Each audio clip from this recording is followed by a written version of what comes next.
The worst day of your life. Oh my God. Tout le monde se souvient de ces incroyables images de Cristiano Ronaldo. Une motivation et une détermination absolument fascinantes. Quand bien même il tombe, il se relève à chaque fois. Mais personne ne connaît vraiment l'histoire qui se cache derrière ces pires moments. Heureusement, tout se sait un jour.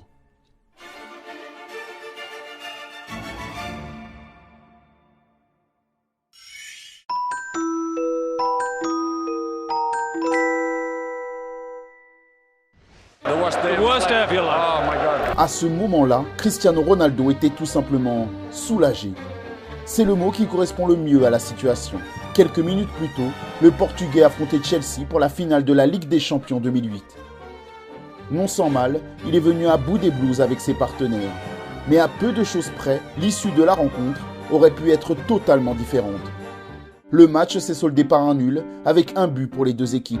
Et c'est au tir au but que l'histoire s'est écrite. Cristiano Ronaldo est le 3e tireur pour les Red Devils. Il s'élance et voit sa frappe stoppée net par Petr Cech. Après cet échec, CR7 est dévasté. Mais Edwin van der Sar se dresse en véritable héros et sauve son équipe. Manchester United remporte la Ligue des Champions grâce à 2 exploits de son gardien. De son côté, Cristiano Ronaldo peut souffler. Malgré la victoire, il n'oublie pas qu'il a failli faire perdre son équipe. Il considère même ce jour de mai 2008 comme l'un des pires jours de sa vie. Preuve qu'il est un incroyable compétiteur. Pour lui, il est inconcevable que les choses ne se passent pas parfaitement. C'est pour cette raison que rater un pénalty crucial l'a tant dérangé. Mais quand on connaît le passé de Cristiano Ronaldo, on se demande si ce jour était bien le pire de sa vie.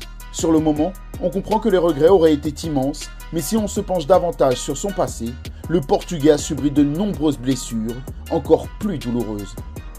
Mais des plaies qui l'ont aidé à devenir un joueur plus complet, plus fort, un homme plus mature aussi, et un père absolument dévoué.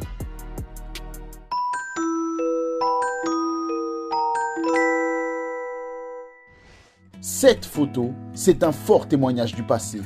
C'est surtout le témoignage d'une série de terribles événements pour Cristiano. En 2004, les Portugais organisaient l'Euro chez eux, une compétition sous le signe de la fête. Comme un symbole, les locaux sont arrivés en finale face à la Grèce. La Seleção avait une occasion en or de marquer l'histoire en remportant la compétition à domicile. Malheureusement, c'est le pire des scénarios qui s'est écrit ce jour-là. Lisbonne a été prise par le bateau pirate. À l'époque, Cristiano Ronaldo n'avait que 19 ans. Pour lui, disputer cette finale était la chose la plus importante de sa carrière. Mais la défaite l'a totalement anéanti. Le gamin de Madère voyait son rêve s'effondrer.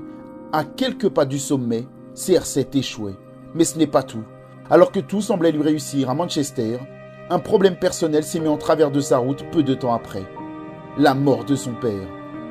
José Diniz était rongé par son addiction à l'alcool et en 2005, celle-ci lui a causé une cirrhose du foie. En quelques mois, le père de Cristiano a succombé à sa maladie. Cet enchaînement fait partie des pires années de la vie de Cristiano. Mais dans ces terribles moments, Ronaldo a pu compter sur le soutien d'un homme, Sir Alex Ferguson. Mon père était malade et hospitalisé à Londres. J'ai discuté avec Ferguson. J'ai dit, boss, je ne me sens pas bien, je veux voir mon père. L'entraîneur de Manchester United n'a pas hésité une seule seconde. Dans la vie, la famille doit toujours être prioritaire. Et la réponse de l'Écossais le résume parfaitement.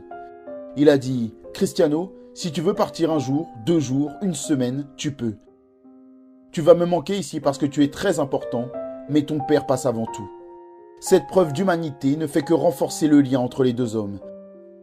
Cristiano Ronaldo n'a jamais oublié tout ce que Sir Alex Ferguson a fait pour lui. À partir de là, il s'est mis en tête qu'il devait réussir. Malgré les épreuves imposées par la vie, surtout à cette période, il n'a jamais abandonné. Au contraire, CR7 s'est fixé de nombreux objectifs et a travaillé comme un acharné. Se relever, se donner à 300% et devenir le meilleur. Voilà sous quelle forme de détermination il a décidé d'avancer. Para mí no me basta ser solo el mejor jugador de Portugal o mejor jugador. Yo quiero ser el mejor de siempre. Ese es mi objetivo. Puedo no ser, pero en mi cabeza voy a trabajar para hacerlo.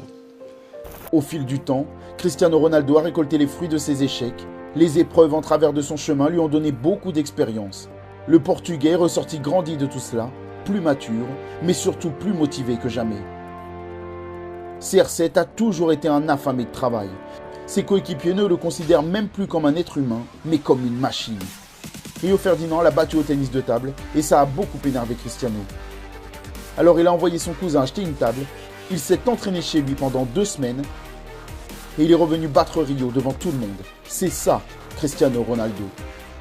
Le décès de son père et la défaite à l'Euro 2004 ont marqué un tournant dans la vie du jeune homme. Après ces événements, le Portugais s'est métamorphosé. Il s'est battu comme un monstre pour réussir. Il s'est imposé un incroyable niveau d'exigence, avec un seul objectif en ligne de mire, devenir le numéro 1. Il s'est relevé de chacune de ses chutes pour aller chercher la gloire. Mais depuis 2004, il n'a plus disputé une seule finale avec la Seleção, comme un caillou dans la chaussure dont on n'arrive pas à se débarrasser. Heureusement, en 2016, les choses ont changé, et Cristiano aussi. Une occasion unique s'est présentée à lui.